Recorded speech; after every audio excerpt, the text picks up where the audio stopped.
चलिए आज मैं आपको लेकर चल रहा हूं एक ऐसे समय में जब रजतपुर राज्य अपनी समृद्धि के शिखर पर था। राजा सोमेश्वर की छत्र छाया में हर व्यक्ति खुशहाल था, न कोई भूखा सोता, न कोई दुखी दिखाई देता। चारों ओर हरियाली, मंदिरों की घंटियों की गूंज और बाजारों में रौनक फैली रहती थी। लेकिन एक सुबह जब सूरज की पहली किरण महल की ऊंची मीनारों पर पड़ रही थी, तभी महल के मुख्य द्वार पर एक दुबला-पतला, छकाहारा, उलझे बालों और झुकी कमर वाला बुजुर्ग साधु आ खड़ा हुआ। उसके शरीर पर रंग का कपड़ा तक नहीं था, चेहरा तपती धूप से झुलसा हुआ, पर आंखों में चमक थी, ऐसी चमक जो अनुभव, ज्ञान और आत्मविश्वास से भरी लग रही थी। दरबान ने उसे रोका और तेज स्वर में कहा, राजदरबार में ऐसे कपड़ों में दाखिल नहीं हो सकते। यहां आने के लिए इज्जत चाहिए, और इज्जत की पहली सीढ़ी है पोशाक। साधु कुछ नहीं बोला, बस जोर जोर से हंसने लगा। संयोगवश उसी समय राजदरबार से राजा सोमेश्वर स्वयं बाहर निकले। शांत और तेजस्वी व्यक्तित्व वाले राजा ने जैसे ही उस बुजुर्ग की हंसी सुनी, वे ठिठक गए। हे मुनिवर, राजा ने मधुर परंतु गंभीर स्वर में पूछा, तुम इतनी जोर से क्यों हंस रहे हो? साधु ने धीरे से अपनी आंखें उठाई और बोला, राजन, यह कैसा दरबार है जहां किसी के ज्ञान, तप या चरित्र को नहीं, बल्कि उसके कपड़ों को देखा जाता है। जहां सत्य नहीं, संपन्नता सम्मान का कारण बनती है। राजा सोमेश्वर ने इशारा किया और दरबान ने झट से रास्ता छोड़ दिया। वो अधनंगे लेकिन तेजस्वी चेहरे वाले साधु को भीतर आने दिया गया। सब दरबारियों की आंखें उसी पर टिकी थीं। इतनी भव्य राजसभा में सोने चांदी से चमकते वस्त्रों के बीच वो एक फटी सी धोती में बैठा शख्स। लेकिन सबसे हैरानी की बात तब हुई जब साधु सीधे चलकर एक खाली राज सिंहासन पर बैठ गया, बिल्कुल निडर, जैसे वह जगह उसी की हो। दरबार सन्नाटे में डूब गया। हर आंख में सवाल था, ये कौन है? किस अधिकार से सिंहासन पर बैठा है? तभी राजा मुस्कुराते हुए बोले, महानुभाव, क्या मैं आपका परिचय जान सकता हूं? साधु ने शांति से हाथ जोड़ते हुए उत्तर दिया, हे धर्मशील राजन, मैं एक साधारण साधु हूं, मगर आज मैं अपने कुछ शब्दों की कीमत लेने आया हूं, और वह भी पूरे 3000 सोने की मुद्राएं। पूरा दरबार सोच में पड़ गया। कुछ ने तो अपनी हंसी दबाई, जैसे कोई मजाक हो, पर राजा गंभीर हो गए। उन्होंने पूछा, आपने ऐसी कौन सी अमूल्य बात लिखी है? साधु ने जेब से एक मुड़ातुरा पर्चा निकाला और गंभीर स्वर में बोला, न राजा संसार चलाता है, नहीं उसकी प्रजा। यह दुनिया चलती है सिर्फ विधि और परिस्थितियों के सहारे। इसलिए हर स्थिति में इंसान को अपना साहस और धैर्य कभी नहीं छोड़ना चाहिए। राजा थोड़ी देर सोचते रहे, फिर बोले, साधु जी, आपकी बात में ज्ञान तो है, लेकिन मैं इसके बदले केवल 100 स्वर्ण मुद्राएं ही दे सकता हूं, इससे ज्यादा नहीं। यह सुनते ही साधु की आंखों में निराशा की परछाई दौड़ गई। वह राजा की ओर देखते हुए बोला, महाराज, मैंने प्रतिज्ञा की है कि इन पंक्तियों की कीमत सिर्फ और सिर्फ 3000 स्वर्ण मुद्राएं ही लूंगा, इससे एक भी कम नहीं। राजा ने आश्चर्य से पूछा, ऐसा हट क्यों? क्या कोई विशेष कारण है? साधु ने धीमी आवाज में उत्तर दिया, जो इन शब्दों का सही अर्थ समझता है, वो ही इसकी कीमत जानता है। इसका मूल्य धन से नहीं, सोच की ऊंचाई से आका जाता है। राजा चुप हो गए, मगर साधु का प्रस्ताव मानने से इनकार कर दिया। राजा के इनकार के बाद साधु की आंखों में एक हल्की सी उदासी उतर आई। वो उठा और बिना कुछ बोले दरबार से बाहर जाने लगा। सबकी निगाहें उसकी पीठ पर टिकी थीं। तभी दरबार के कोने में बैठा एक नौजवान अचानक उठा। उसका नाम था गोपाल, रजतपुर के सबसे बड़े व्यापारी का इकलौता बेटा। गोपाल ने सीधा हाथ उठाकर कहा, महात्मन, जरा ठहरिए। पूरा दरबार उसकी ओर देखने लगा। फिर वो राजा की तरफ मुड़ा और बोला, महाराज, अगर आपकी अनुमति हो तो क्या मैं इस ज्ञान का सौदा कर सकता हूं? राजा चौंके, गोपाल, तुम इस पर्चे के लिए 3000 स्वर्ण मुद्राएं दोगे? गोपाल मुस्कराया, जैसे जवाब पहले ही सोच रखा हो, राजन, हम व्यापारी हैं, सौदा करना जानते हैं। हर चीज का मूल्य रुपयों से नहीं, समझ से आका जाता है। और ये पंक्तियां, ये तो जीवन भर के व्यापार की बुनियाद बन सकती है। राजा थोड़ी देर उसे देखते रहे, फिर धीरे से बोले, जैसी तुम्हारी इच्छा। गोपाल तेज कदमों से साधु के पास गया, हाथ जोड़कर आदर से कहा, महात्मन, मैं आपकी शर्त स्वीकार करता हूं। ये ज्ञान मेरे लिए 3000 स्वर्ण मुद्राओं से कहीं अधिक मूल्यवान है।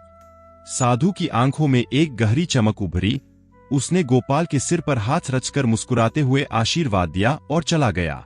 गोपाल के पिता धनेश, जो उस दिन किसी दूसरे शहर से व्यापार करके लौटे थे, जैसे ही घर में दाखिल हुए, मुनीम हड़बड़ाता हुआ आया और बोला, सेठ जी, आज तो गजब हो गया। धनेश ने चौंक कर पूछा, क्या हुआ? मुनीम बोला, सेठ जी, गोपाल बाबू ने 3000 सोने की मुद्राएं देकर एक साधारण सा पर्चा खरीदा है, बस एक कागज का टुकड़ा। धनेश की आंखें फैल गईं, जैसे किसी ने बिजली गिरा दी हो। 3000? सिर्फ एक पर्चा? कहाँ है वो? मुनीम ने कांपते हाथों से वो पर्चा आगे कर दिया। धनेश ने पढ़ा, फिर उसकी आंखों में आग सी भर आई। कहाँ है वो मूर्ख? अभी के अभी उसे बुलाओ। कुछ ही पल में गोपाल पिता के सामने खड़ा था। धनेश का चेहरा गुस्से से लाल था। उसने गरजते हुए पूछा, तूने 3000 स्वर्ण मुद्राएं देकर ये रद्दी पर्चा खरीदा है? गोपाल शांत था। उसकी आंखों में न अपराध बोध था न घबराहट। वह बोला, हाँ पिताजी, मैंने खरीदा है। धनेश गुस्से से फट पड़ा, मूर्ख, तूने मेरा नाम डुबा दिया। अब मैं इस नगर में मुंह दिखाने लायक नहीं बचा। सारे दरबारी हंसी उड़ा रहे हैं मेरी। अगर तू चाहता है कि तेरा बाप कभी सिर ऊंचा करके चले, तो आज ही ये नगर छोड़ दे। दरबार की शर्म को अपनी संतान पर थोपते हुए वो तिल मिला गया।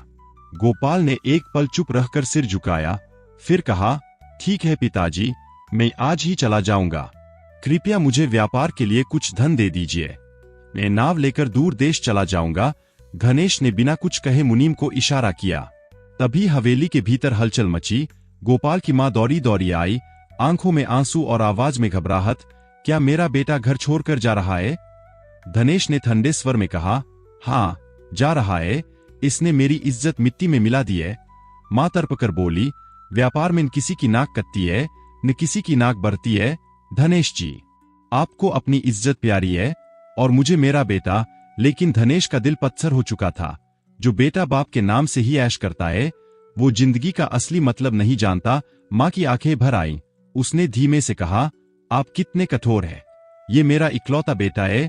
तभी गोपाल सामने आ गया। मां की नजर जैसे ही उस पर पड़ी, वो दौड़कर उसे पकड़कर लिपट गई और फूट फूट कर रोने लगी। सुबह की हल्की धुंध में जब हवेली के आंगन में गोपाल की नाव तैयार की जा रही थी, उसकी मां उसके कमरे के बाहर बैठी रो रही थी। गोपाल उसके पास आया, मां के कांपते कंधों को थामा और बोला, मां, जो किस्मत में लिखा है वो होकर रहेगा। लेकिन मेरा विश्वास है, मैं लौटूंगा और कुछ बड़ा काम करके लौटूंगा। मां की आंखों से जर्जर आंसू गिरते रहे। वो बस एक ही बात कहती रही, बेटा, तेरे बिना जी नहीं लगेगा, तुम मत जाओ। तभी सेठ गणेश वहां आया और कटाक्ष करते हुए बोला, और क्या, जवान बेटा बाप की कमाई पर बैठा मोटा होता रहे, ये ठीक है? मां ने गुस्से से पति की तरफ देखा, फिर बेटे की तरफ। मां टूट चुकी थी। अगली सुबह गोपाल सफर के लिए तैयार था। एक मजबूत, शानदार लकड़ी की नाव तैयार थी, जिस पर नीले रंग का मजबूत तंबू लगाया गया था।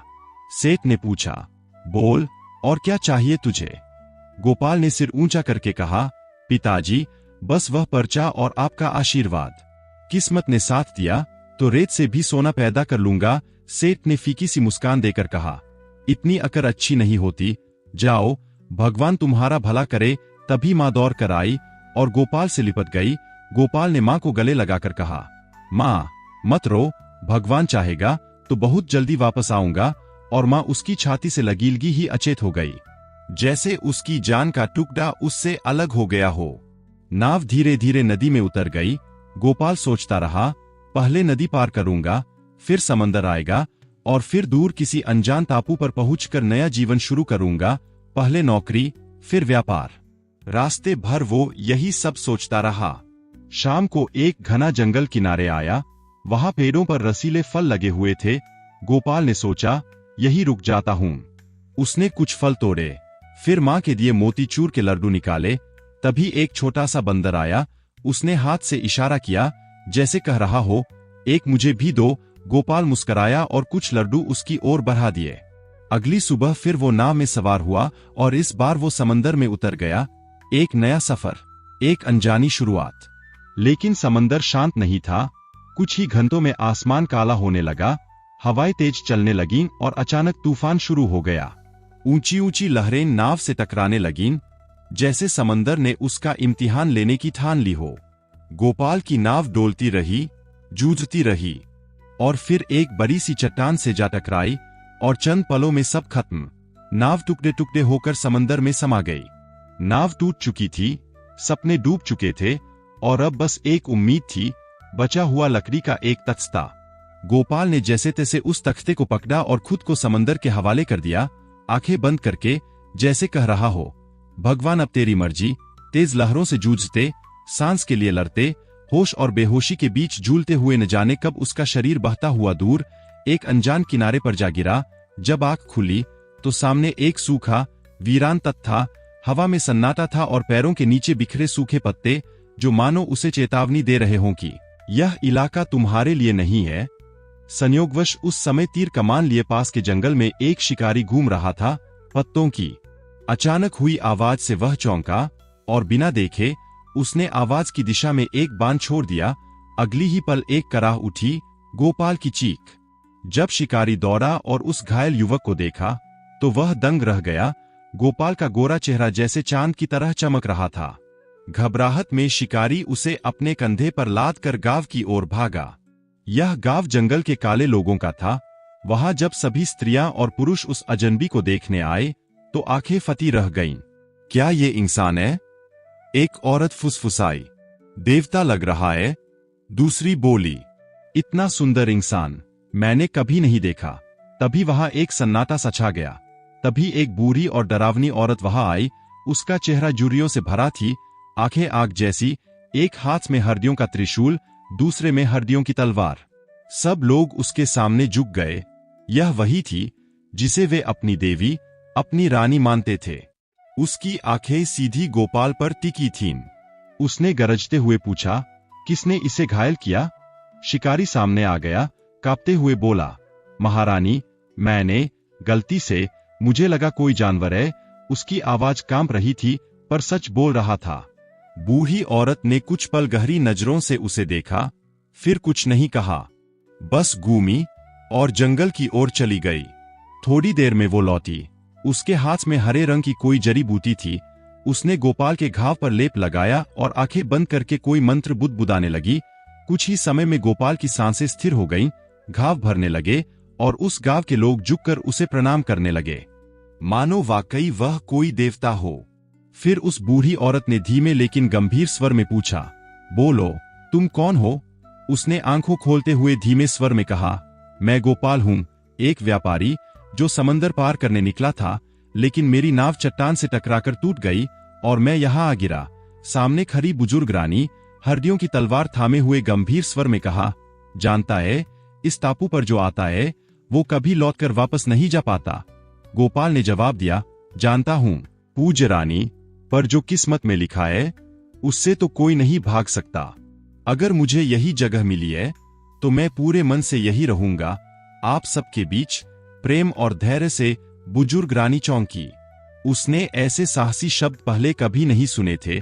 उसने पूछा, क्या तुम्हें डर नहीं लग रहा? हम सब काले हैं, भयंकर है, तुमसे अलग है। गोपाल मुस्कराया, रंग से क्या फर्क पड़ता है? आप सबका दिल बहुत अच्छा है, इतना तो मैं समझ चुका हूं। उसकी बातें सुनकर बुजुर्ग रानी सोच में पड़ गई। उसने गोपाल को एक झोंपड़ी दे दी और उसकी सेवा के लिए एक सुंदर, समझदार, काली युवती को भेजा गया। लेकिन किस्मत इतनी अच्छी कहाँ होती है। कुछ ही दिनों में अजीब घटनाएं होने लगीं। फसलें सूखने लगीं, पेट जरने लगे, खेत वीरान हो गए। पूरा गांव हैरान था। लोगों ने कारण ढूंढा और फिर एक दिन गांव की सभा लगी। भीड़ में एक फैसला गूंज उठा, ये सब इस गोरे आदमी की वजह से हुआ है। ये हमें से नहीं है, जरूर ये कोई दुष्ट आत्मा है। और फिर कठोर निर्णय लिया गया, इसे हमारे देवता के लिए बलि चढ़ाया जाएगा। देवता, एक विशाल भालू के आकार की मूर्ति जिसे वे जंगल का रक्षक मानते थे। उस क्षण रानी की आंखें नम हो गईं, लेकिन भीड़ की इच्छा को पूरा करना ही था। बलि का समय तय हो गया। सूरज की पहली किरण के साथ गोपाल को लाल रंग में रंगा गया। उसका पूरा शरीर मानो एक चलता फिरता बलिदान बन चुका था। उसे लाल रंग की गाड़ी पर बिठाया गया, जैसे किसी राजा की अंतिम यात्रा हो। वो गाड़ी धीरे धीरे चली और उसे उस जगह ले जाया गया जहां दो पहाड़ियां मिलती थीं। उस घाटी के बीच एक रहस्यमय देवस्थान था और वहीं पर उसकी देवी के सामने बलि दी जानी थी। उस दिन गोपाल की आंखों में सिर्फ एक ही बात घूम रही थी, वही पर्चा, वही लाइन, विधि का लिखा कहीं भी नहीं टलता है। और यही सोच उसके डर को दबा रही थी, उसे साहस दे रही थी। और तभी अचानक आकाश में एक विशाल छाया फैलने लगी, जैसे बादल नहीं, कोई भयानक परिंदा हो। जंगली लोग उसे देखकर चीख पड़े, आ देखो, और सब तरफ अफरातफरी मच गई। इतने में आसमान से वह अजूबा पक्षी नीचे की तरफ झपटा।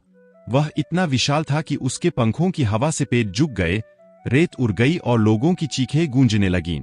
उस पंखों के झोंके में भी गोपाल चुपचाप खड़ा था और अगले ही पल उस विशाल पक्षी ने गोपाल को अपने नुकीले पंजों में उठाया और ऊंचाई की ओर उड़ चला। वह टापू पीछे छूटता गया, समुद्र दूर होता गया और गोपाल शांत था, न चीख न घबराहट। मन में बस एक ही बात, चलो, एक मौत तो टली, अब देखते हैं आगे क्या खेल है। पक्षी उसे एक सुनसान टापू पर ले गया, एकदम वीरान, न कोई आवाज, न हवा की सरसराहट, सिर्फ पक्षी की तेज उड़ान।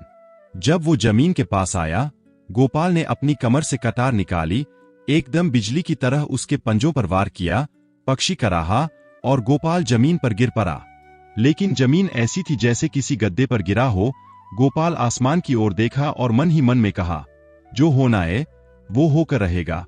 फिर वो उठा, चारों ओर देखा, पर वहां कोई पेड़, न परिंदा, न इंसान, कुछ भी नहीं, जैसे कोई भूतों का द्वीप हो। एक पल को गोपाल डर गया, मगर फिर वही पर्चा याद आया, विधि का लिखा, और वो एक तरफ चल पड़ा। कुछ दूर चला ही था कि उसे एक गुफा दिखाई दी। वह उसमें प्रवेश कर गया। वह गुफा अंदर से किसी राजा का महल जैसी लग रही थी। उसने आसपास की घास एकत्र की और आग जला दी, और थोड़ी ही देर में थकान के कारण गहरी नींद में डूब गया। अगली सुबह जब उसकी आंख खुली, सामने का नजारा देखकर उसके होश उड़ गए। रात को उसने जहां जहां आग जलाई थी, वहां की जमीन चमक रही थी। वह जमीन सोने में बदल चुकी थी। गोपाल ने आंखें मल कर देखा, फिर हाथों से छू कर देखा, हाँ, ये तो असली सोना है। और उस पल वो भगवान का धन्यवाद करने लगा।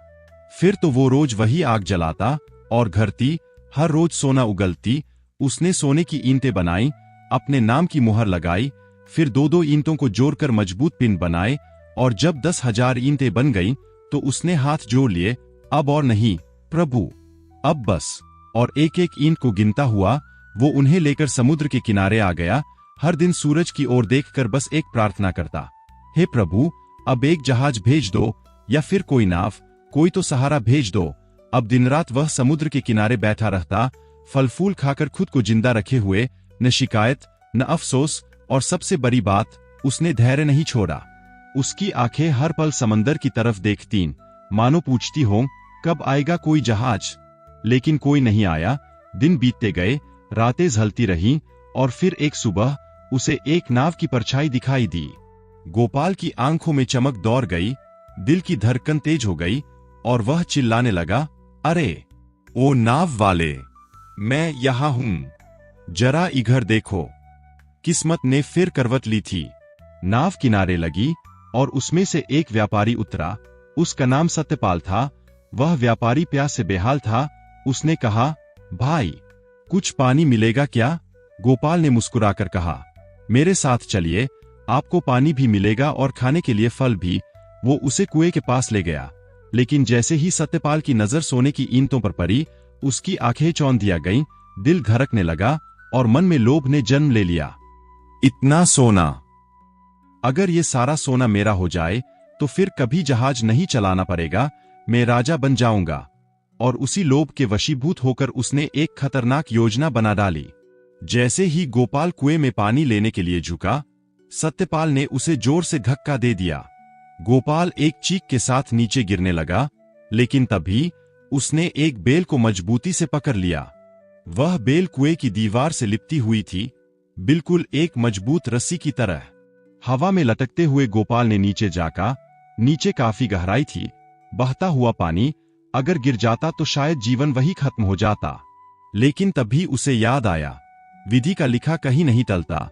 उसने बेल के किनारे एक सुराख देखा।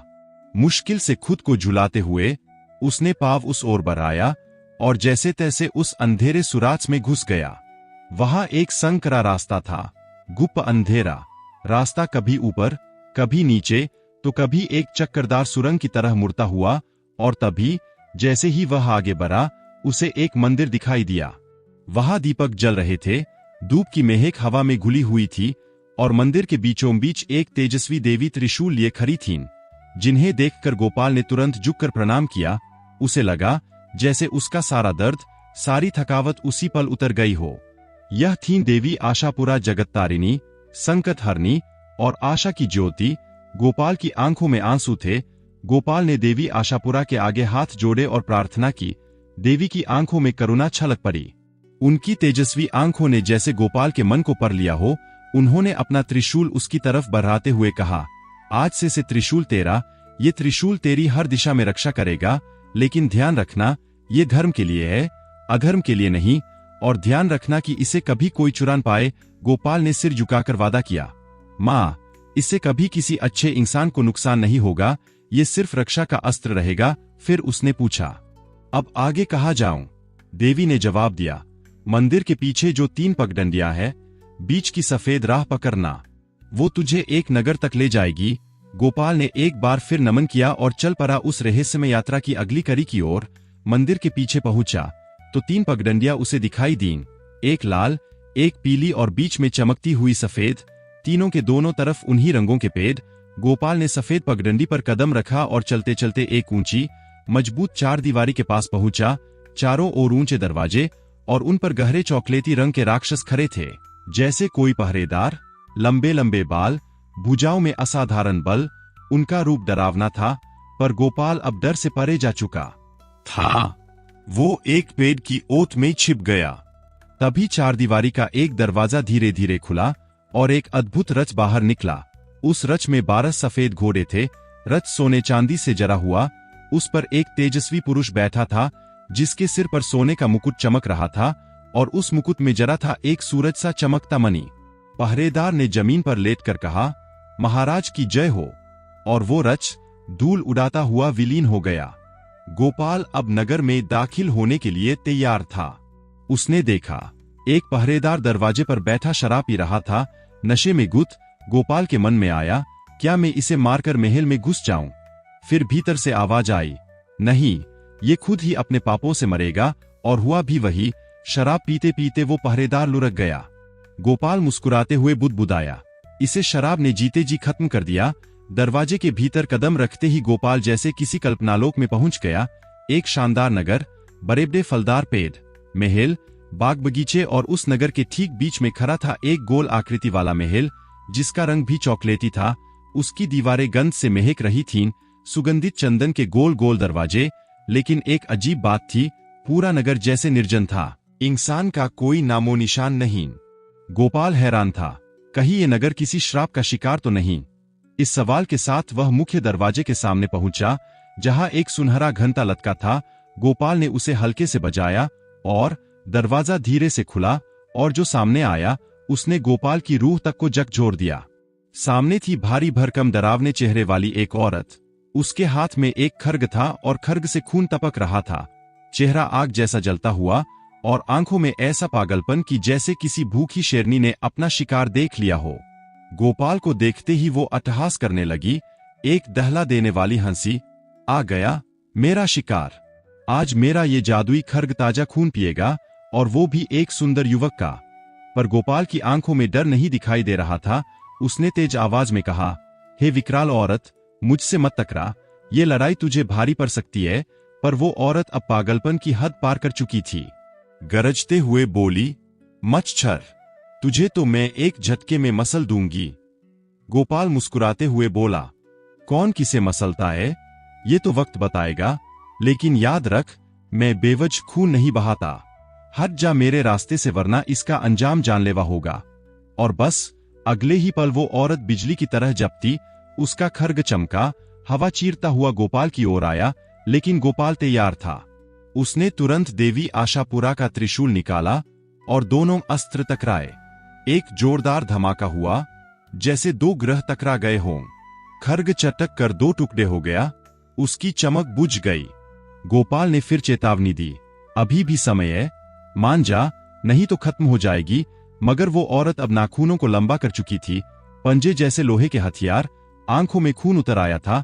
तभी गोपाल ने एक झटके में त्रिशूल घुमाकर वार किया, और जैसे ही त्रिशूल उसकी देह से टकराया, वो औरत आग की लपट में बदल गई, चीखती चिल्लाती राख बनकर बिखर गई।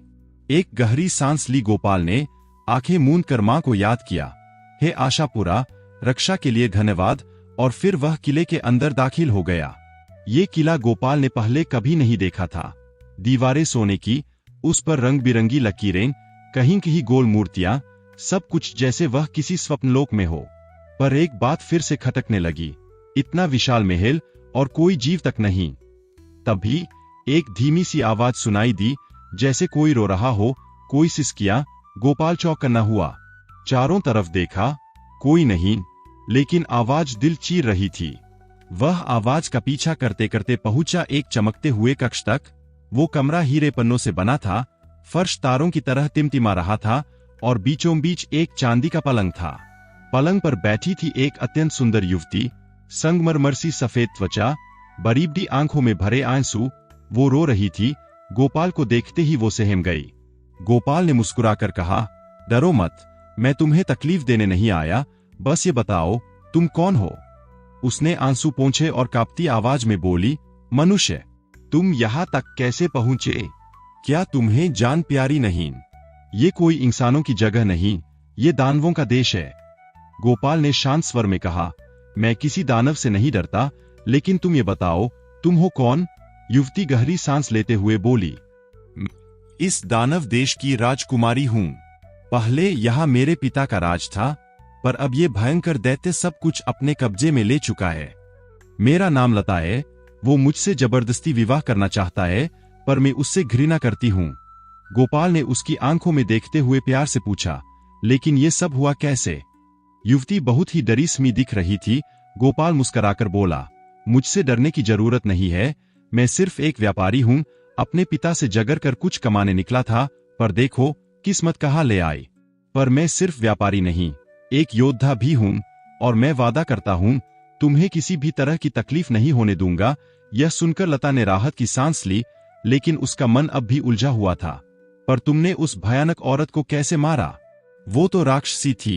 गोपाल ने अपने त्रिशूल की ओर इशारा किया और बोला, देवी आशापुरा का आशीर्वाद है मेरे पास, ये त्रिशूल किसी भी बुरी शक्ति को भस्म कर सकता है।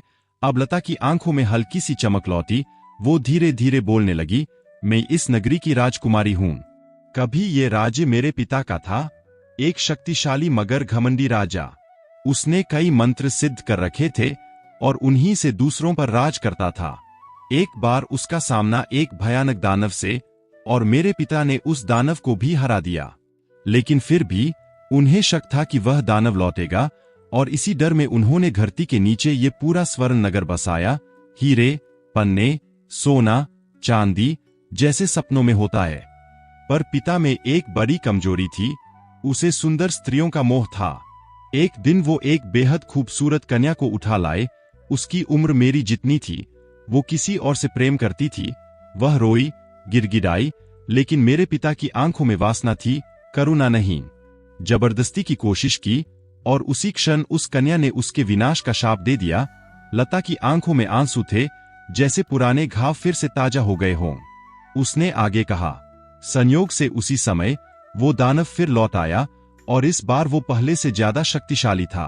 पिता लाख ताव दिखाते रहे, पर दानव ने उन्हें तहखाने में कैद कर लिया और सारे कैदी आजाद कर दिए।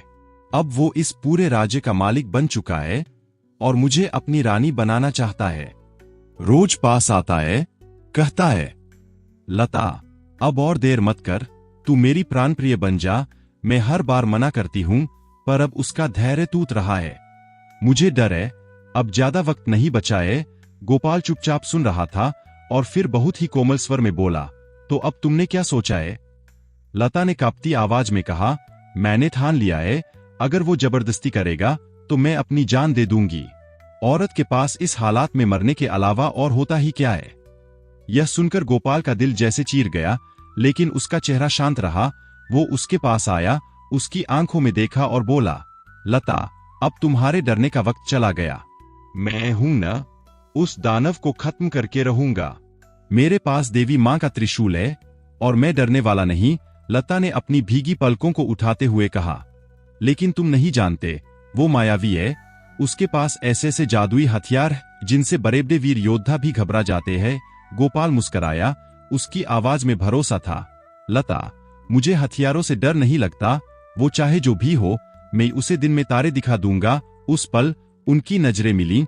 लता ने धीरे से उसका हाथ पकड़ लिया और उसे महल के दूसरे हिस्से में ले गई, जहां उसने गोपाल को स्वादिष्ट व्यंजन परोसे। उस रात पहली बार लता को सुकून की नींद आई। अगली सुबह जैसे ही उजाला महल की दीवारों पर टकराया, वह दानव कमरे में घुसा। उसकी आंखें चमक रही थीं। यहां मनुष्य की गंध क्यों आ रही है? लता ने झुंझलाकर जवाब दिया, तो क्या मैं जानवर हूं? मैं भी तो इंसान हूं, दानव गुर्राया। तुम्हारी नहीं, किसी और की। लता ने आंखें तरेर कर कहा, यहां कोई नहीं है। लेकिन दानव ने उसकी बात काटते हुए कहा, तुम झूठ बोल रही हो। तभी गोपाल सामने आ गया। उसने वह पर्चा याद करते हुए कहा था, अगर मरना ही है तो लड़कर मरूंगा। विधि का विधान कोई नहीं बदल सकता, लेकिन कायर बनकर नहीं जीऊंगा। वह दानव की आंखों में आंखें डालकर बोला, हाँ, राजकुमारी झूठ बोल रही है। मैं यहां हूं। दानव चीख उठा, तू कौन है? गोपाल ने शांत स्वर में कहा, मैं तेरी मौत हूं। दानव हंसा, इतना जोर से कि पूरी दीवारें गूंज उठीं। गोपाल ने देवी का त्रिशूल थाम लिया। दानव गरजा, मैं तुझे मसल डालूंगा, जानता भी है मैं कौन हूं। गोपाल बोला, दुष्ट का कोई नाम नहीं होता और तू सिर्फ एक दुष्ट है। दानव ने तब हाथ उठाया और उसकी हथेली से आग की लपटें फूट पड़ीं, जो सीधा गोपाल की ओर दौड़ीं। लेकिन गोपाल तैयार था। उसने देवी का नाम लिया और त्रिशूल आगे कर दिया। आग वही बुझ गई। गोपाल ने आखिरी चेतावनी देते हुए कहा, दानव, अगर तू जरा भी समझदार है तो अपनी माया समेत और यहां से चला जा। लेकिन अब दानव पूरी तरह बौखला गया। उसने अपनी तलवार निकाली, एक भयावह तलवार जिसकी धार पर दर्जनों छोटे चाकू लगे हुए थे, और दोनों भिड़ गए। गोपाल अपने त्रिशूल के साथ और दानव अपनी भयानक तलवार के साथ, दोनों लड़ते हुए कक्ष से बाहर निकल आए। जैसे ही गोपाल का त्रिशूल दानव की तलवार से टकराया, पूरा वातावरण गूंज उठा। लेकिन कुछ ही देर में साफ हो गया कि अच्छाई की आग के सामने बुराई की कोई चाल नहीं चलती। दानव के हर वार गोपाल के त्रिशूल के सामने बेकार होने लगे, और फिर अचानक एक सुनामी जैसी बिजली गोपाल के भीतर से निकली। उसने सीधे दानव के सिर पर प्रहार किया, इतना जोरदार कि दानव चीख उठा और जमीन पर गिरकर बेहोश हो गया। लेकिन गोपाल रुका नहीं। 2 वार और किए और एक आखिरी दहाड़ के साथ दानव वही ढेर हो गया। गोपाल ने उसकी लाश को उठाया और पास की जलधारा में फेंक दिया। कुछ ही पल में वो लाश जल में घुलकर जैसे कभी थी ही नहीं, और उस पल जैसे लता ने पहली बार खुलकर सांस ली, दौड़ कर आई, गोपाल से लिपट गई। तुम सच्चे वीर हो, एक असली योद्धा। गोपाल ने उसे छामते हुए कहा, नहीं लता, ये मेरी नहीं, ऊपर वाले की मर्जी थी। करने वाला वही है, वही सबसे बड़ा है। लता भीगी आंखों बोली, अब हमें पिताजी को ढूंढना होगा। पता नहीं उस राक्षस ने उन्हें कहाँ छिपा रखा है। गोपाल ने बिना समय गवाए खोज शुरू की, और तभी उसकी नजर एक रहस्यमय दर्पण पर पड़ी। न कोई प्रतिबिंब, न कोई परछाई, लेकिन कुछ तो था उस दर्पण में। गोपाल ने जैसे ही अपना त्रिशूल उससे छुआया, दर्पण कांप उठा और फिर उसमें एक चेहरा उभरा, जैसे कोई बोल रहा हो, मुझे मत तोड़ो, मैं हर सवाल का जवाब दूंगा। गोपाल ने लता की ओर देखा। लता मुस्कुरा दी। गोपाल ने चेहरा गंभीर करते हुए पूछा, राजकुमारी के पिता कहाँ है? दर्पण में छिपी आत्मा बोली, यहां से पश्चिम की ओर जाओ, वहां एक पीला गुंबद मिलेगा, उसके भीतर गोल सीढ़ियां उतरते जाना, फिर एक बगीचा मिलेगा, बगीचे में एक छोटा सा मकान और उसमें एक तहखाना, वही बंद है महाराज। गोपाल ने पूछा, उसे मारा क्यों नहीं? आत्मा ने जवाब दिया, वो चाहता था कि राजा अपनी बेटी का कन्यादान करे, लेकिन अब पासा पलट चुका है। गोपाल ने धन्यवाद कहा और लता के साथ चल पड़ा पीले गुंबद की ओर। गुंबद में घुसते ही गोल सीढ़ियां मिली, नीचे उतरते ही सामने एक बगीचा था, इतना सुंदर कि लगता था ये स्वर्ग का टुकड़ा है। उसमें एक पुराना मकान था और उसके भीतर एक तहखाना, और तहखाने के नीचे फिर एक तहखाना, और तभी लता की चीख गूंज उठी। गोपाल पलटा। एक लंबी भुजाओं वाला डरावना आदमी उनकी ओर आ रहा था। बिना एक पल गवाए गोपाल ने त्रिशूल से उसके हाथ काट डाले। वो डर से चिल्लाया, मुझे मत मारिए, मैं आपका सेवक हूं। गोपाल गरजा, राजा कहाँ है? वो बोला, अभी दिखाता हूं, और दीवार पर एक बटन दबाया। अचानक तहखाना रोशनी से भर गया, जैसे किसी भूतिया माहौल में सूरज निकल आया हो। वे नीचे उतरते गए, और अंत में जब उन्होंने राजा को देखा तो जो नजारा सामने था उसे देखकर लता और गोपाल के पैरों तले जमीन खिसक गई। उनकी आंखें फटी की फटी रह गईं, और मुंह से एक तेज चीख निकल पड़ी। राजा का चेहरा बिल्कुल बदला हुआ था, चेहरा जैसे पिघल चुका हो, नाक गायब थी, होंठ कटे हुए। वह धीमी सी कांपती आवाज में बोले, डर मत बेटी, मैं ही तुम्हारा पिता हूं। लता पीछे हट गई। पिता? हाँ बेटी, मैं ही हूं। मेरे शरीर को कोढ़ ने जकड़ लिया है, और ये सब मेरे कर्मों की वजह से हुआ है। मैंने राजा होकर ऐसे से पाप किए जिनका फल अब मेरा शरीर भोग रहा है। ये कहते हुए उसकी आवाज कांप रही थी, और लता की आंखों से आंसू बहने लगे। वो पास आना चाहती थी, लेकिन राजा ने हाथ उठाकर रोक दिया। नहीं, मत छूना मुझे, मैं अपवित्र हूं, पापी हूं, और मेरी मौत भी मुझे तरपा कर मारेगी। यही मेरा भाग्य है। नहीं पिताजी, ऐसा मत कहिए। लता फफक उठी, लेकिन उसके पिता ने सख्ती से कहा, मैं अपने किए का फल भोगूंगा, और यही ठीक है। तभी गोपाल आगे बढ़ा और हाथ जोड़कर कहा, महाराज डरिए मत, मैं वही हूं जिसने आपकी बेटी की रक्षा की और उस दानव को खत्म कर दिया है। राजा चौंक गया। तुमने क्या सच में उस राक्षस को मार दिया? गोपाल ने मुस्कुराते हुए सिर हिलाया। जी हां, शक्तिशाली था, लेकिन अंत में अच्छाई ही जीतती है। लता बोली, पिताजी, गोपाल ने हमें बचाने के लिए अपनी जान जोखिम में डाल दी।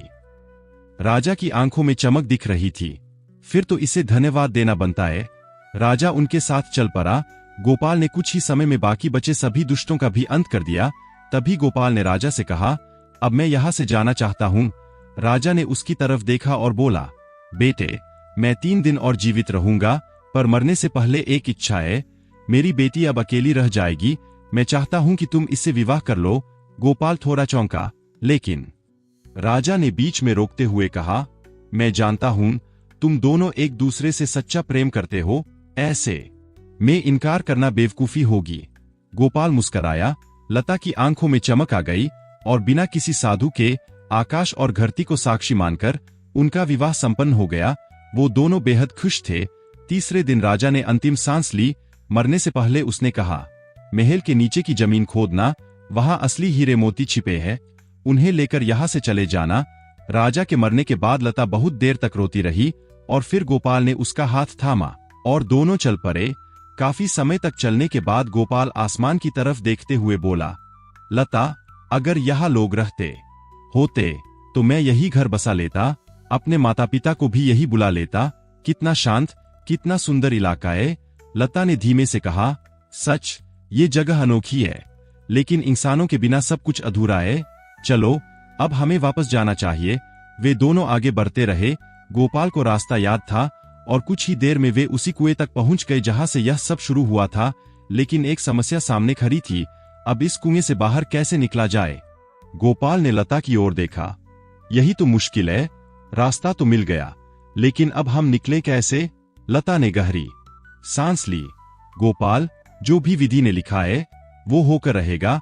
हमें बस साहस और धैर्य नहीं छोड़ना है, और जो होगा वो सामने आएगा। अब गोपाल और लता उस जगह पर अकेले थे। चारों ओर सिर्फ सन्नाटा। ऐसे में वक्त काटना भी आसान नहीं था। रात में दोनों एक दूसरे को कोई कहानी सुनाते, जिसमें कभी परियां होती, कभी योद्धा। दिन यूं ही बीतते रहे, लेकिन मन में कहीं न कहीं ये उम्मीद जिंदा रही कि कोई न कोई तो आएगा। और एक दिन वो घड़ी आ ही गई। एक विशाल जहाज धीरे धीरे उस टापू की ओर बढ़ा और वहीं आकर रुका। जहाज बहुत बड़ा था। उसमें कई दास सेवक इधर उधर काम कर रहे थे। उस जहाज का मालिक था देवदत्त, जवान, स्मार्ट और बाहरी तौर पर बहुत शालीन, पर भीतर से लालच से भरा हुआ। उसकी आंखों में जैसे सिर्फ दौलत का नशा था। वह धरती का सबसे अमीर इंसान बनना चाहता था, और उसके लालच की कोई सीमा नहीं थी। जैसे ही उसने कुआं देखा, वह वही उतर पड़ा और अपने नौकरों को हुक्म दिया, पानी लाओ, जल्दी। लेकिन जैसे ही नौकरों ने कुएं में रस्सी डाली, नीचे बैठे गोपाल ने झट से उसे पकड़ लिया। भूत, भूत चिल्लाते हुए सारे नौकर भाग खड़े हुए। किसी की चप्पल गिर गई, किसी की टोपी उड़ी, सबके चेहरे सफेद पड़ चुके थे। देवदत्त खुद चौंक गया। ये क्या बकवास है? डर क्यों रहे हो? एक नौकर कांपते हुए बोला, साहब, उस कुएं में कोई प्रेत है। रस्सी खींच ली। देवदत्त खुद आगे बढ़ा और कुएं के पास जाकर बोला, ओ नीचे वाले, क्या तू भूत है या आदमी? गोपाल की आवाज ऊपर आई, भाई, मैं और मेरी पत्नी इंसान है, पानी पीने आए थे और हम दोनों नीचे गिर गए, प्लीज हमारी मदद करो। देवदत्त को अब भी शक था, धोखा तो नहीं दे रहे? नहीं, भगवान की सौगंध, अपनी पत्नी की सौगंध, हम सच कह रहे हैं। देवदत्त ने एक लकड़ी का टुकड़ा रस्सियों में बांधा और नीचे उतार दिया। थोड़ी देर बाद गोपाल और लता ऊपर आ गए, लेकिन जैसे ही देवदत्त की नजर उन दोनों पर पड़ी, खासकर लता पर, उसके मन का राक्षस जाग गया। ये कोई आम औरत नहीं हो सकती, ये तो स्वर्ग की अप्सरा लगती है। और जब उसकी नजर गोपाल के साथ आए हीरे मोतियों पर पड़ी, तो उसकी सांसें अटक गईं। इतना धन उसने कभी देखा नहीं था, मगर ऊपर से वो खुद को शांत और विनम्र दिखाता रहा। भाई, क्या नाम है तुम्हारा? और ये सब कैसे हुआ? गोपाल ने बस इतना कहा, दुर्घटना थी और मैं भरत क्षेत्र से हूं। ये सुनकर देवदत्त की आंखों में चमक आ गई। वाह, मैं भी वही का हूं, कितनी बड़ी बात है। दो भाई एक ही जगह से, अब साथ मिलकर ये सफर आसान हो जाएगा।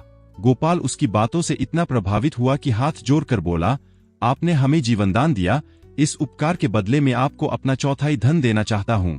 लेकिन देवदत्त ने बड़ी गंभीरता से कहा, नहीं गोपाल, उपकार का कोई मोल नहीं होता, और ऐसा कहकर आप मुझे छोटा बना रहे हैं। देवदत्त ने गोपाल और लता का सारा सामान अपने जहाज पर लाद लिया और मुस्कुराते हुए उन्हें यात्रा के लिए आमंत्रित किया। समंदर की लहरें शांत थीं, तारे टिमटिमा रहे थे और जहाज धीरे धीरे अपने रास्ते पर बढ़ रहा था। गोपाल और लता एक छोटे से केबिन में गहरी नींद में सोए थे, लेकिन देवदत्त की आंखों में नींद नहीं थी, बल्कि एक भयानक योजना जन्म ले रही थी। वह एकांत में बैठा मन ही मन बरबरा रहा था, ये सारा धन और ये सुंदरी किसी भी कीमत पर अब मेरे होंगे। तभी हल्की सी आहट हुई। देवदत्त ने मुड़कर देखा। गोपाल चुपचाप उठा और जहाज के किनारे की ओर बढ़ गया, शायद किसी निजी जरूरत से। बस यही मौका था जिसका देवदत्त को इंतजार था। उसकी आंखों में लोभ तपक रहा था। वह दबे पांव उठा, जैसे कोई शिकारी अपने शिकार की तरफ बढ़ता है। उसकी सांसें तेज थीं, मगर कदम बेहद सावधान। और फिर बिना एक पल गवाए उसने गोपाल को पीछे से जोरदार धक्का दे दिया। गोपाल एक पल को कुछ समझ ही नहीं पाया और अगले ही पल उसका शरीर संतुलन खो बैठा और वह समंदर की गहराई में गिर गया। गोपाल की चीखें भी लहरों में कहीं खो गई और जहाज तेजी से आगे बढ़ता रहा। देवदत्त तुरंत अपने केबिन में जाकर लेट गया, आंखें बंद कीं, मानो कुछ हुआ ही नहीं। थोड़ी देर में लता की नींद टूटी। उसने गोपाल को बगल में न पाकर बेचैनी से देवदत्त को आवाज दी। देवदत्त आंखें मलता हुआ बाहर आया, जैसे गहरी नींद से अभी अभी जागा हो। क्या हुआ देवी? लता ने कांपती आवाज में कहा। गोपाल, गोपाल कहीं नहीं दिख रहे। देवदत्त ने तुरंत तेज आवाज में कहा, सब लोग देखो, गोपाल कहाँ है? जहाज पर हड़कंप मच गया। खोज शुरू हुई, लेकिन गोपाल का कहीं नामो निशान नहीं था। फिर देवदत्त ने गहरी सांस लेकर कहा, शायद वो समंदर में गिर गया। क्या उसे नींद में चलने की आदत थी? लता ने कांपते हुए कहा, नहीं, और फिर वही बेहोश होकर गिर पड़ी। सबने मान लिया कि ये एक दर्दनाक हादसा है। लता को होश में लाया गया और देवदत्त ने आंसू बहाते हुए उसका दिल जीतने की कोशिश शुरू कर दी। देवी जी, जो किस्मत में लिखा है वही होता है। गोपाल तो खुद भी यही मानता था। लता को गहरा धक्का लगा था, पर वक्त के साथ धीरे धीरे उसने खुद को संभालना शुरू किया। कई दिन तक उसने खाना नहीं खाया, लेकिन फिर मजबूरी में उसने अपनी हालत को स्वीकारना शुरू किया। देवदत्त इस भ्रम में जीने लगा कि अब लता उसे पसंद करने लगी है। वो मीठा बोलता, झूठ का रोता और हर दिन लता के करीब आने की कोशिश करता। एक दिन जब आसमान में बादल थे, समंदर पर ठंडी हवा चल रही थी और लहरें एक मधुर संगीत सा गा रही थीं, देवदत्त लता के लिए मिठाई लेकर आया। देखो लता, यह खास तुम्हारे लिए लाया हूं, बहुत ही स्वादिष्ट है। लता ने मिठाई का एक टुकड़ा उठाकर चुपचाप खा लिया। तभी देवदत्त ने झुककर कहा, लता, एक बात कहनी है। लता ने उसकी ओर देखते हुए कहा, कहो। देवदत्त बोला, गोपाल अब वापस नहीं आएगा और इस दुनिया में अकेली औरत की इज्जत नहीं बचती। तुम अकेली कैसे रहोगी? लता ने शांत स्वर में जवाब दिया, मैं जानती हूं। देवदत्त जद से बोला, मैं भी कुंवारा हूं, क्यों हम दोनों शादी कर ले। लता का चेहरा सख्त हो गया, लेकिन उसने नरम स्वर बनाए रखा, पर मैं तुम्हारे मित्र की पत्नी हूं, क्या तुम अपने मित्र की पत्नी से शादी करके चैन से जी पाओगे? देवदत्त: हंसा, क्यों नहीं, वो तो अब स्वर्ग में होगा और मैं तुम्हें हमेशा सुखी रखूंगा। लता अपने मन में एक ज्वालामुखी छुपाए बाहर से शांत और मीठी बनी हुई थी। उसने देवदत्त को धीरे धीरे बहकाना शुरू किया, अपने हाथों से उसे शराब परोसी, नजरें झुकाईं, मुस्काई भी, और वो लालची चालाक देवदत्त इस नकली अपनेपन में उलझता चला गया, मगर फिर भी सतर्क रहा। पर लता उसकी हर बात, हर इशारे, हर नजर को बारीकी से पढ़ रही थी। और फिर एक सवाल के जवाब में देवदत्त के शब्दों से एक ऐसा सच छलक पड़ा जिसे सुनकर लता की रग रग कांप गई। अब उसे यकीन हो गया था कि गोपाल की मौत महज हादसा नहीं थी, बल्कि उसने दोस्ती का ढोंग करके दोस्त से गद्दारी थी। लेकिन लता ने धैर्य नहीं खोया, वही धैर्य जो उसने गोपाल से सीखा था। वो जानती थी अभी वो समंदर के बीच है और यह देवदत्त का राज है, उसके आदमी है, उसकी चलती है। इसलिए उसने देवदत्त के सामने झूठा प्यार जताते हुए कहा, देवदत्त, मैं सब समझती हूं, पर अगर मुझे तुम्हारे साथ सम्मान से जीना है तो ये विवाह विधिवत मेरे देश पहुंचकर ही होना चाहिए, ताकि दुनिया मुझे कुलटान कहे। ये मेरी इज्जत की बात है। देवदत्त इस बात से तैयार हो गया, या यूं कहो कि लता की चाल में फंस गया। अब वो खुश था, जैसे किस्मत ने उसे सब कुछ थाली में परोस कर दे दिया हो, धन भी और लता जैसी स्त्री भी। मगर दूसरी तरफ समंदर के भीतर एक और कहानी सांसें ले रही थी। गोपाल, जिसे देवदत्त ने मरा समझकर छोड़ दिया था, वो अभी भी जिंदा था, लहरों से टकराता, सांस रोककर बस एक ही बात को याद करता, धैर्य और साहस मत खोना। उसने प्राणायाम की मदद से अपने शरीर को पानी पर निर्जीव बना दिया और लहरें उसे दूर एक नगर के किनारे बहा ले गईं। लेकिन तभी एक भयानक लहर के साथ एक विशालकाय व्हेल मछली आई और एक ही झपट्टे में गोपाल को निगल गई। अंधेरे और सन्नाटे से भरे मछली के पेट में भी गोपाल बिल्कुल शांत पड़ा रहा, बिना हरकत, जैसे मर चुका हो। लेकिन किस्मत को कुछ और ही मंजूर था। कुछ मछेरे उस मछली को पकड़ लाए और जब उन्होंने उसे चीर कर खोला तो उनके सामने एक मनुष्य पड़ा था। पहले तो वो सब डर गए, लेकिन फिर ध्यान से देखा, वो जिंदा था।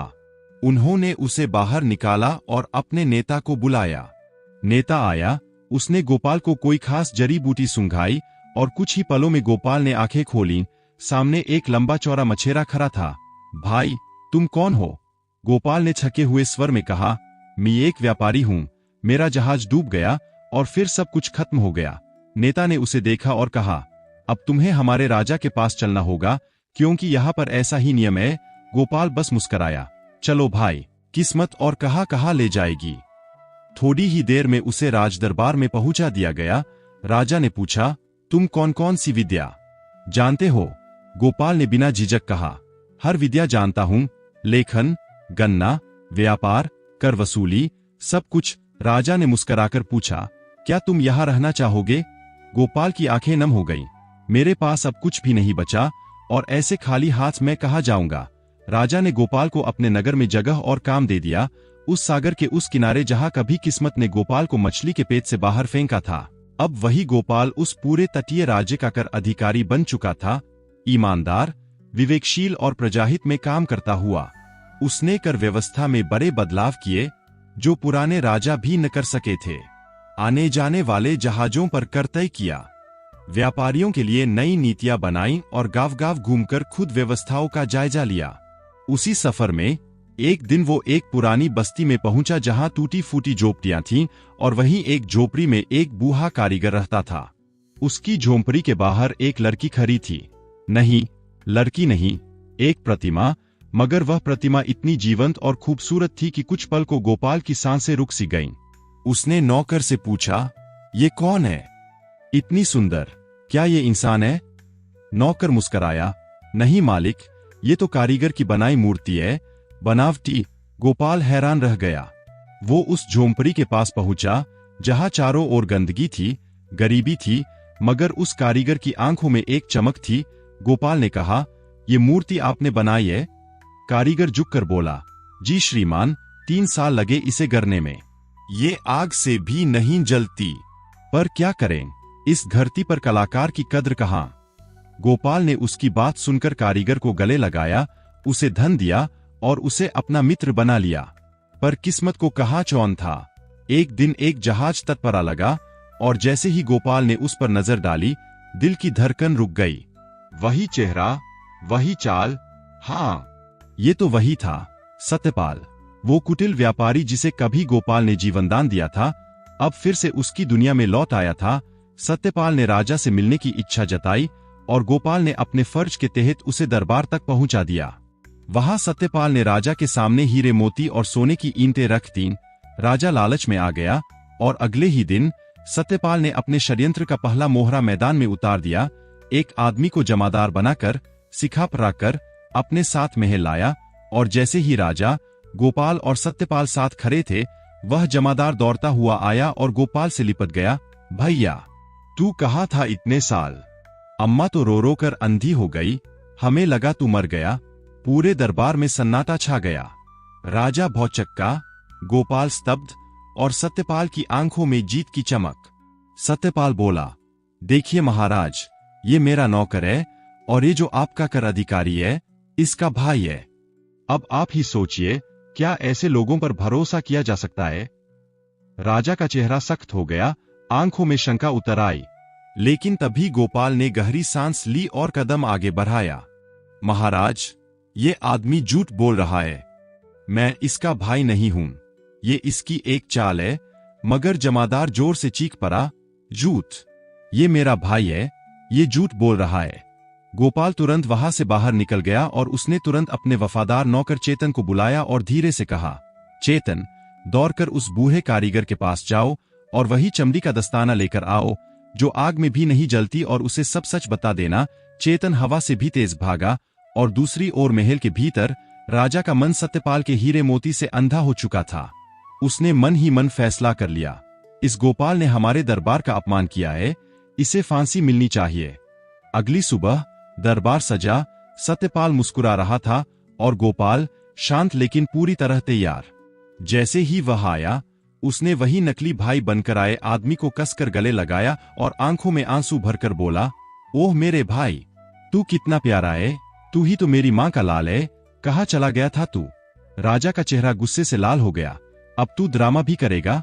लेकिन गोपाल ने एकदम शांत स्वर में कहा, महाराज, अगर मुझे फांसी पर चढ़ना ही है तो एक आखिरी इच्छा पूरी कर दो। मैं अपनी खानदानी खासियत आपको दिखाना चाहता हूँ। राजा थोड़ा चौंका, कौन सी खासियत? गोपाल बोला, हमारी नस्ल में एक करिश्मा है, हम आग में नहीं जलते और मेरा भाई तो हंसते हंसते आग में से निकल जाएगा। और मेरी सिर्फ एक हथेली है जो नहीं जलती, मेरी दाहिनी हथेली, क्योंकि मैंने बहुत झूठ बोले हैं। वो शक्ति खत्म हो गई, अब बस इस हथेली में ही बची है। राजा थोड़ा उलझन में पड़ गया, पर खेल देखने का लोभ भी था। राजा ने आदेश दिया, आग जलाने की व्यवस्था की जाए और थोड़ी ही देर में एक ऊंचा अलाव तैयार कर दिया गया। गोपाल ने वह खास दस्ताना अपने दाहिनी हाथ में पहले ही पहन रखा था और उसने निश्चिंत होकर अपना हाथ आग में डाल दिया और उसके हाथ को कुछ भी नहीं हुआ। पूरा दरबार यह देखकर सन्न रह गया, सबकी आंखें फटी की फटी रह गईं। अब बारी थी उस नकली भाई की। गोपाल मुस्कराया, आजा भाई, अब तेरा नंबर है, दिखा अपनी करिश्माई नस्ल का कमाल। नकली आदमी पसीने से तर कांपते हुए पीछे हटने लगा। राजा ने गुस्से से दहाड़ लगाई, दासों, इसे आग में डाल दो। वो चिल्लाने लगा, नहीं, मैं जल जाऊंगा, ये झूठ है, मुझे माफ कर दो। तभी गोपाल धीरे से उसके पास गया, उसके कांपते कंधे पर हाथ रखा और कहा, सच बोलो, कौन हो तुम? उसका चेहरा टूट गया, आंखें भर आई, बोला, महाराज, मैं सिर्फ एक नौकर हूं, सत्यपाल का मोहरा, और उसने ही मुझे ऐसा करने को कहा। उसने मुझे धमकाया, कहा कि गोपाल को फंसा देना, वरना। राजा यह सुनकर चौंक गया। गोपाल ने सीधे पूछा, सत्यपाल, क्या ये सच है? सत्यपाल झूठ पर झूठ करता रहा, ये सब बकवास है, ये मेरी साजिश नहीं। राजा अब भ्रमित हो चुका था, ये क्या हो रहा है? सच क्या है? गोपाल ने एकदम स्पष्ट आवाज में कहा, महाराज, यह आदमी वो ही व्यापारी है जिसने मुझे समुद्र तट पर एक कुएं में धकेल दिया था। ये जहाज, ये सोने की ईंटें, सब मेरी है। इन ईंटों पर मेरा नाम खुदा हुआ है। चाहे तो तुड़वा कर देख लीजिए। राजा ने तुरंत सिपाहियों को आदेश दिया, उस जहाज को घेरो, एक ईंट लेकर आओ। थोड़ी ही देर में ईंट आई और जब उसे तोड़ा गया, भीतर गोपाल का नाम लिखा था। पूरे दरबार में खामोशी छा गई और सत्यपाल का चेहरा सफेद पड़ गया। गोपाल की सच्चाई सामने आने के बाद राजा ने आदेश दिया, इस धोखेबाज सत्यपाल को बंदी बना लो और सारा धन वापस गोपाल को सौंप दो। पर गोपाल, वो तो अब पहले जैसा गोपाल नहीं था। उसने राजा के चरणों में झुकते हुए कहा, महाराज, मेरे लिए ये दौलत उतनी कीमती नहीं जितनी इंसानियत। मैं अपनी खुशी से इसका आधा हिस्सा आपकी प्रजा को देना चाहता हूं। राजा ने पहले मना किया, पर आखिरकार वो मान गया और सारा दरबार तालियों से गूंज उठा। फिर गोपाल सीधा अपने कारीगर दोस्त के पास पहुंचा, उसे गले लगाया और उसकी हथेलियों में कुछ सोने की ईंटें रख दीं। कारीगर की आंखें भर आईं। गोपाल फिर वह जल्द ही अपने देश की ओर रवाना हो गया। वहां पहुंचकर उसने किसी से कुछ नहीं कहा, बस एक छोटा सा घर खरीदा, उसमें अपनी पूंजी रख दी और फिर सीधे थानेदार के पास गया। एक सोने की ईंट उसकी हथेली पर रख दी। थानेदार मुस्कुराया, कहिए श्रीमान, क्या सेवा कर सकता हूं? गोपाल बोला, बस मुझे इस नगर में कोई छोटी मोटी नौकरी दिला दीजिए, जैसे कि नदी तट पर पहरेदारी। थानेदार थोड़ा हैरान हुआ, पर फिर बोला, वचन देता हूं, और हां, इस ईंट की बात किसी से मत कहना।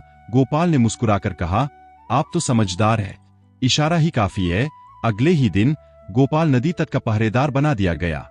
उसने दाढ़ी मूंछ बढ़ा ली ताकि कोई पहचान सके और चुपचाप रोज उसी तट पर बैठा रहता, जैसे किसी इंतजार में हो, जैसे उसकी आंखें किसी खोए हुए जहाज की राह तक रही हों।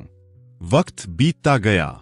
फिर एक दिन पूरे नगर में एक बड़ा त्योहार हुआ। नदी तट पर जनसैलाब उमड़ पड़ा। हाथी, रथ, घोड़े, तंबू, पूरा तट एक उत्सव में बदल गया।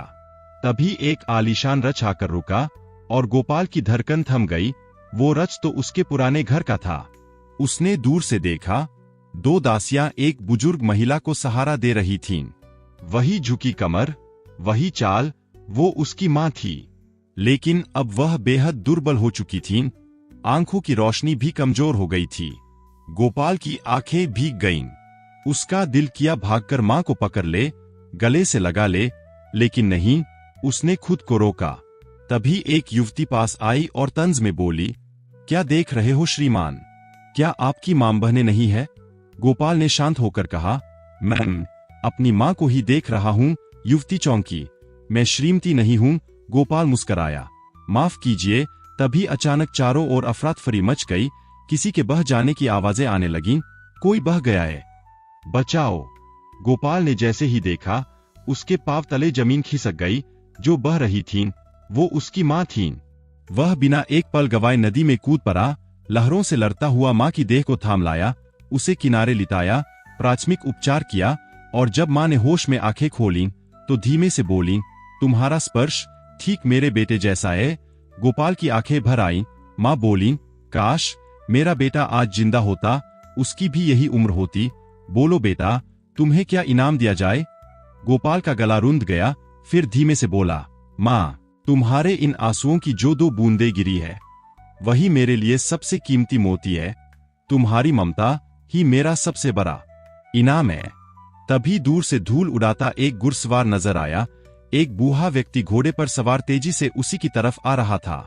जैसे ही वह पास आया, गोपाल की आंखें भर आईं। वो उसके पिता थे। उतरते ही उन्होंने गोपाल को कसकर गले से लगा लिया, जैसे बरसों की दूरी एक पल में मिटा देना चाहते हों। कांपती आवाज में बोले, मैंने कुछ सिक्कों के लिए अपने बेटे को घर से भगा दिया। मैं दुनिया का सबसे दुर्भाग्यशाली पिता हूं। गोपाल की आंखों में माफी थी। लेकिन जो इस गैंडे को मारेगा, वही बनेगा उसका जीवन साथी। लोगों में जोश बढ़ गया और पहला योद्धा, रूपनगर का राजकुमार रूप सिंह, तलवार लेकर आगे बढ़ा। राजा ने उसे शुभकामनाएं दीं और फूल कुमारी ने एक पान का बीड़ा बढ़ाते हुए कहा, भगवान तुम्हारी मनोकामना पूरी करे, तुम मुझे पाओ। चारों तरफ शोर, उमंग और उत्साह था। रूपनगर के राजकुमार रूप सिंह ने जब मंच से उतरकर फूल कुमारी की आंखों में झांकते हुए उसे देखा, तो जैसे आखिरी बार किसी ख्वाब को आंखों में भर लेना चाहता हो। लेकिन अगले ही पल उसने तलवार खींची और उस जानलेवा मैदान में कूद पड़ा, जहां वो विशाल और गुस्से भरा गैंडा इंतजार कर रहा था। जैसे ही रूप सिंह ने पहला तीर चलाया, गेंडा एक झटके में उछलकर किनारे हो गया। लोगों की चीखें गूंज उठीं और फिर शुरू हुआ वह खेल, मौत और बहादुरी का। रूप सिंह ने जितनी बार तलवार चलाई, गेंडा उतनी ही बार झुककर, पलटकर, दौड़कर वार से बचता रहा। एक झटके में गेंडा पागल सा हो गया और बेकाबू होकर दौड़ा। लेकिन तभी मौका देखकर रूप सिंह ने एक वार किया, बस हल्की सी खरोंच, और फिर अगले ही सेकंड में गेंडा उसकी तरफ लौटा और उसे जमीन पर पटक पटकर ऐसे रौंद डाला कि पूरा मैदान सहम गया। शरीर का कोई हिस्सा सलामत न बचा। लेकिन तभी तालियों की गड़गड़ाहट गूंजी। लोगों ने ताली बजाई और उस सब के बीच फूल कुमारी ने मुस्कुराते हुए दूध का गिलास उठाकर सुकून से पी लिया, जैसे कुछ हुआ ही न हो। गोपाल जो दूर खड़ा ये सब देख रहा था, गुस्से से फट पड़ा। ये कैसी लड़की है, किसी की मौत पर दूध पी रही है। मैं इसे सबक जरूर सिखाऊंगा, इसे जिंदगी का असली स्वाद चखाऊंगा, दासी बनाऊंगा, सादा खाना दूंगा, ताकि इसे भी कभी दर्द का एहसास हो। गेंडा अब मैदान में थक कर लौट चुका था, लेकिन शो अभी खत्म नहीं हुआ था। अगला था फतेह सिंह, ताकतवर और लंबा चौड़ा योद्धा। मैदान में उतरा और आते ही गेंडे पर 2 भाले फेंके, एक सीधा उसकी नाक में जा घंसा। भीड़ में हलचल मच गई, लगने लगा शायद ये जीत जाएगा। लेकिन तभी गेंडा पीछे हटा और पलक झपकते ही फतेह सिंह को जमीन पर गिराकर इतनी बेरहमी से रौंदा कि उसका शरीर खुल गया, मांस तक बाहर आ गया। खून और सन्नाटा, और फिर वही तालियां। 4 राजकुमार, 4 लाशें और एक मुस्कुराती राजकुमारी। और अब बारी थी रजतपुर के राजकुमार राजेश की। गोपाल उसके पास आया और भरोसा दिलाते हुए बोला, त्रिशूल साथ है दोस्त, ये गेंडा भाग जाएगा, बिल्कुल भी मत डरना। राजेश ने सिर हिलाया और सीधा राजा के पास पहुंचा। राजा ने तलवार भेंट करनी चाहिए, पर उसने मना कर दिया। महाराज, वीर को एक ही हथियार चाहिए और मेरे पास वो है। फिर वो सीधा फूल कुमारी के पास पहुंचा। उसने पान का बीड़ा बढ़ाया। राजेश ने लेने से इनकार कर दिया। फूल कुमारी मुस्कुराई, तो अब मेरे हाथ का पान तुम्हें नहीं मिलेगा। राजेश ने गहरी सांस लेते हुए कहा, भगवान ने चाहा तो तुम्हें वही हाथ काम में लेने पड़ेंगे जो आज मौत पर मुस्कुराती है। कल उसे दर्द से रूबरू कराऊंगा। फूल कुमारी हंसी, ये तो तुम्हारे मन की बात है राजकुमार। राजेश ने आंखें टिकाकर कहा, क्या मन की बात भविष्य बनती है या नहीं, ये अभी पता चल जाएगा। और फिर मैदान में एक बार फिर वही नगाड़ा गूंजा। लोगों की आंखों में डर नहीं, जिज्ञासा थी, क्योंकि अब मैदान में राजकुमार राजेश अपने हाथ में गोपाल से मिला त्रिशूल थामे आगे बढ़ रहा था। उसके चेहरे पर ऐसा सुकून जैसे वो युद्ध नहीं, किसी बाग में टहलने आया हो। फूं-फूं करता हुआ गेंडा सामने था, अपनी आंखों में गुस्से का तूफान लिए। लेकिन राजेश, उसके चलने का अंदाज ऐसा था जैसे मैदान उसका हो और गेंडा सिर्फ एक मेहमान। लोग खुसुर पुसुर करने लगे, ये क्या है, ये आदमी तो गेंडे को चींटी समझ रहा है, लगता है अगली लाश इसी की होगी। लेकिन राजेश तो बस धीरे धीरे चलता रहा, जैसे हर कदम पर अपनी जीत की लकीर खींच रहा हो। गेंडा भी चौंका, इतना शांत, इतना निडर। कुछ पल तो वो खुद उलझन में पड़ गया, इस आदमी को मुझसे डर क्यों नहीं लग रहा। फिर राजेश एक कोने में जाकर खड़ा हो गया, चारों तरफ सन्नाटा, और फिर गेंडा हरकत में आया। एक झटके में पूरे मैदान का चक्कर काटा, जैसे कह रहा हो, ठीक है, अब तुझे भगवान के पास पहुंचाता हूं। वो दौड़ा, तेज, भयानक, और जब वो राजेश पर छलांग लगाने ही वाला था, तभी वो क्षण आया। राजेश ने बिना हड़बड़ाए एकदम सटीक निशाने के साथ त्रिशूल चलाया और एक ही वार में गेंडे की दोनों टांगे ऐसी टूटीं जैसे केले के तने हों। पूरे मैदान में गूंज गूंजी, धाड़, और साथ में गिरी सैकड़ों तालियों की गड़गड़ाहट। राजा खुशी से उछल पड़ा, यही है असली वीर। राजेश ने गेंडे को नहीं मारा, बस उसकी पीठ छपछपाई, और वो गेंडा जो अब तक मौत बनकर घूम रहा था, एक पालतू गाय की तरह शांत हो गया।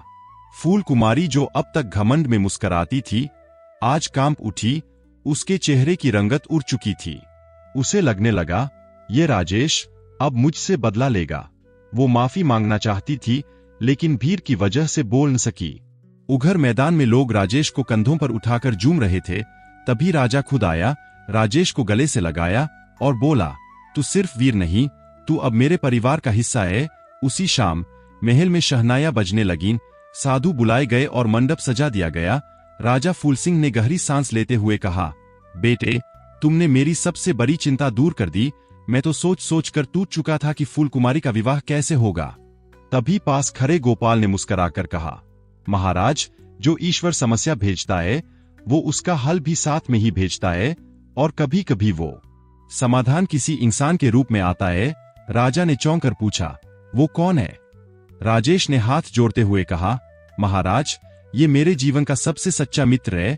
मेरी हर जीत के पीछे इसका हाथ है और मैं इसका हमेशा ऋणी रहूंगा। उसी रात पूरे नगर में रोशनी फैल गई, चारों ओर शहनाइयां बज उठीं और फूल कुमारी का विवाह राजेश से हो गया। वो फूल कुमारी जो कभी अकर में मुस्कुराती थी, आज अपनी किस्मत पर नतमस्तक थी। 3 दिन तक पूरा दरबार रजतपुर में ही ठहरा और पहली ही रात फूल कुमारी हाथ में सोने का थाल लेकर गोपाल और राजेश के पास आई। थाल झका हुआ था। गोपाल ने पूछा, भाभी जी, इसमें क्या है? राजकुमारी ने हल्की सी मुस्कान के साथ कहा, पान। गोपाल थोड़ा चौंका, पान आप लेकर आईं?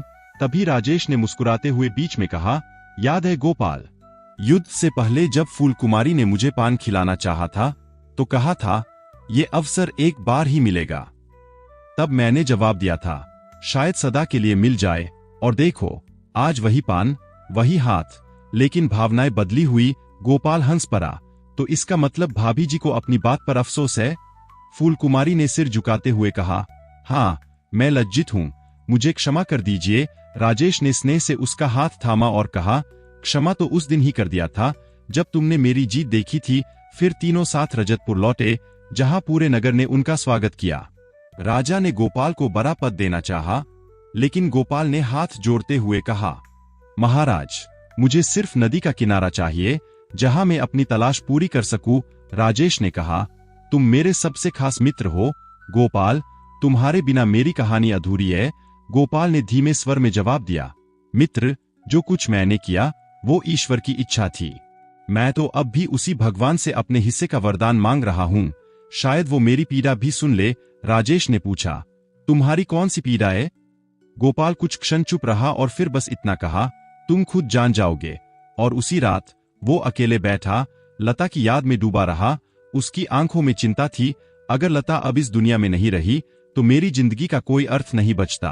कुछ दिन बाद गोपाल जब नदी किनारे टहल रहा था, तभी दूर से एक विशाल जहाज किनारे आ लगा, और जैसे ही उसने जहाज पर नजर डाली, उसकी आंखें चौंधिया गईं। देवदत्त, वही विश्वासघाती, और उसके पीछे लता, उसकी लता। लेकिन ये लता वैसी नहीं थी जैसी गोपाल ने छोड़ी थी। उसने चमकदार रेशमी वस्त्र पहन रखे थे, कीमती गहनों से लदी हुई थी। वो लता जिसकी आंखों में उसने सच्चा प्रेम देखा था, आज उसी को देवदत्त के साथ चमकते हुए गहनों में देखकर उसकी रग रग कांप उठी। क्या लता सचमुच बदल गई है? क्या उसका दिल इतना हल्का था? जो वक्त उन्होंने साथ जिया बस एक सपना था। गोपाल का दिल टूटने की कगार पर था। मन में एक ही सवाल गूंज रहा था, क्या नारी का मन इतना कमजोर होता है? तभी खबर आई कि देवदत्त राजा के दरबार में आया है, और गोपाल भी चुपचाप वहां पहुंच गया। वो जाना चाहता था सच क्या है। देवदत्त ने दरबार में प्रवेश किया, हाथों में चांदी की थाल जिसमें थे हीरे मोती जो सूर्य की रोशनी में आंखों को चुभा रहे थे। राजा ने उसकी भेंट स्वीकार की और पूछा, ये सुंदर कन्या कौन है? देवदत्त ने विनम्रता से झुकते हुए कहा, महाराज, ये मुझे एक निर्जन द्वीप पर मिली थी। हम एक दूसरे से प्रेम करते हैं और आपके आशीर्वाद से विवाह करना चाहते हैं। राजा ने तुरंत लता की ओर देखा और पूछा, बेटी, क्या ये सच है? और तभी पूरी सभा के सामने लता की आंखों में जैसे ज्वाला सी जल उठी। नहीं महाराज, मैं इससे विवाह नहीं करूंगी। पूरा दरबार सन्न रह गया। देवदत्त का चेहरा ऐसा हो गया मानो किसी ने उसे 2 थप्पड़ जड़ दिए हों। हकला कर बोला, लता, ये तुम क्या कह रही हो? लता ने उसकी आंखों में आंखें डालकर कहा, मैं बिल्कुल ठीक कह रही हूं। मैं तो इससे प्रेम करती हूं, मैं इसे देखना चाहती हूं। राजा स्तब्ध रह गए। पूछा, लेकिन बेटी, क्या कभी तुमने इसे विवाह का वचन नहीं दिया? लता ने धीरे से कहा, दिया था। देवदत्त जज से बोला, और क्या तुमने मुझसे प्रेम की बातें नहीं की थीं? लता बोली, कही थीं, लेकिन वो सब झूठ था, एक नाटक, मजबूरी में किया गया नाटक। राजा ने गंभीर होकर कहा, बेटी, डरो मत, सब साफ साफ कहो, तुम्हारी मजबूरी क्या थी। और तब लता के चेहरे से वो तेज झलकने लगा जो एक टूटी हुई औरत के साहस से पैदा होता है। आंखों से आंसू बहते हुए बोली, महाराज, मैं और मेरे पति इस दुष्ट के जहाज पर सवार हुए थे। मेरे पति के पास मेरे पिता के दिए हुए अनमोल रत्न थे, वही रत्न इसने आपको नजराने में दिए हैं। एक रात जब सब सो रहे थे, इसने मेरे पति को समंदर में धक्का दे दिया। उसने मेरे सुहाग की हत्या कर दी, मेरा सब कुछ मुझसे छीन लिया। और लता वही फर्श पर गिरकर फफक फक कर रोने लगी।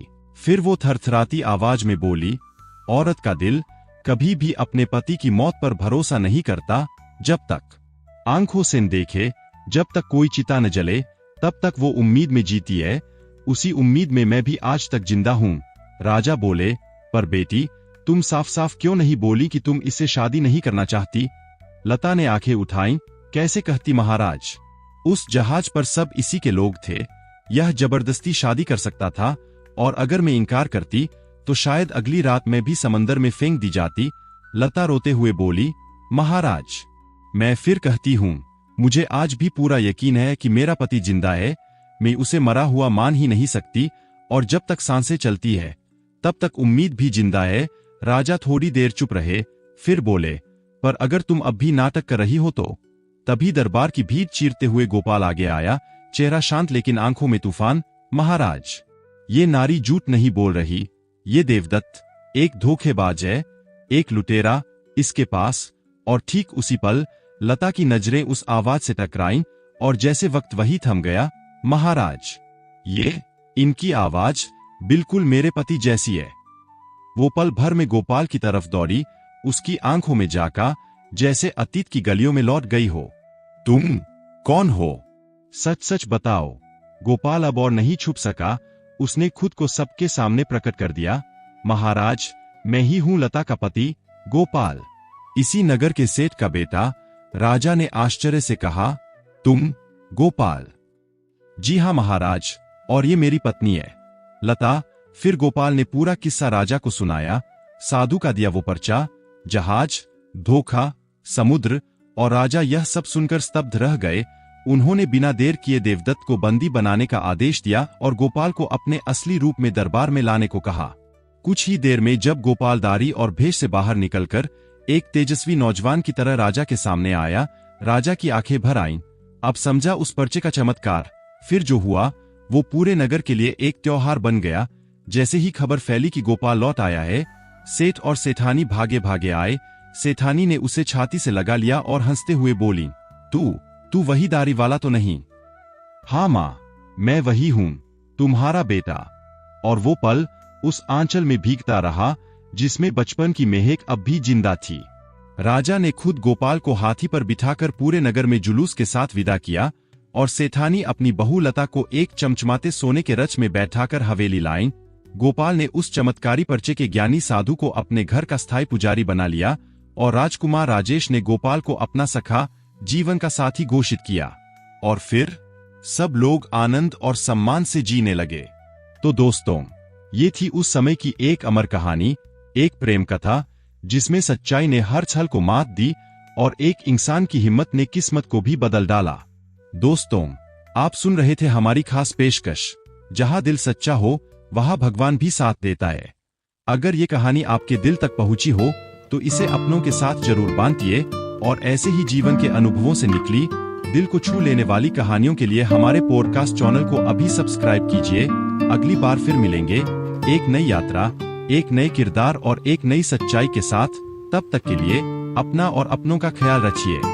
जय श्री कृष्णा, राधे राधे।